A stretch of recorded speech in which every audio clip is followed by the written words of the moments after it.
With less than 50 days until the election, President Trump and Joe Biden are clashing over climate change.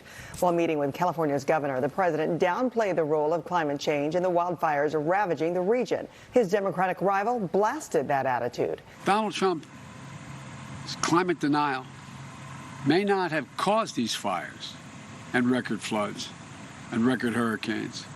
If you give a climate arsonist 4 more years in the White House, why would anyone be surprised if we have more America ablaze? We want to work with you to really recognize the changing climate and what it means to our forests and actually work together with that science. That science is going to be key, because if we ignore that science and sort of put our head in the sand and think it's all about vegetation management, we're not going to succeed together protecting Californians. Okay, it'll start getting cooler. You just watch. Mr. President, you're right. It will start getting cooler. That's called winter.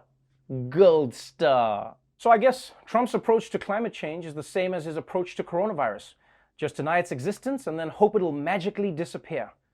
Which probably means 6 months from now, Bob Woodward is going to release a tape where Trump is going to be doing a detailed PowerPoint on carbon emissions' impact on global temperatures. And this is why the solar flares that we're experiencing at a stratospheric level are so... Hold on, Fox News. Ay, yay. But it's no wonder that Trump doesn't believe in science, people. The dude's been defying science his whole life. I mean, when science told him he couldn't subsist on a diet of fast food, meatloaf, and steak for 74 years, Trump was like, challenge accepted. Now, if you think that the president was at all embarrassed by that exchange, well, you clearly don't know Trump. Because rather than hiding in shame, he spent nearly an hour this morning chatting with his best friends on Fox News. And he obviously thought the interview went great, but something tells me that even they are wondering if they can keep this up for another 4 years. Mr. President, I think you broke a lot of news this morning. Thank you very much for starting your day with Fox and Friends. Thank you. Okay, it's been great. We'll do it every week. We're going to do it every week. I look forward to it. Yeah, we're going to do it every week. Every Monday, I think they said. And if we can't do it on a Monday, we'll do it on a Tuesday like we did today. Sounds good. Mr. President, thank you very much. You may want to do it every week, but Fox is not committed to that. We're going to take it on a case-by-case basis.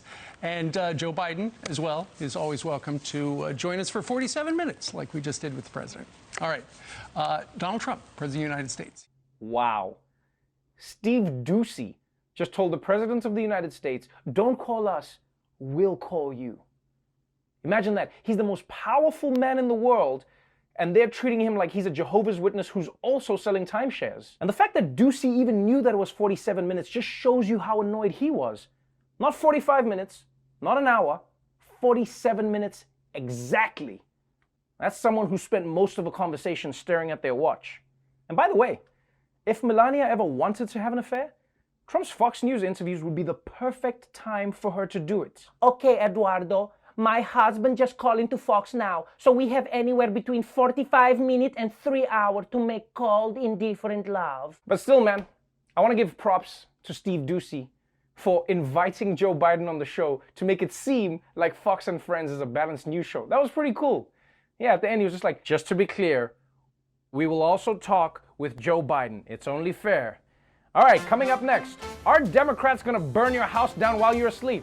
We'll discuss, but the answer is yes.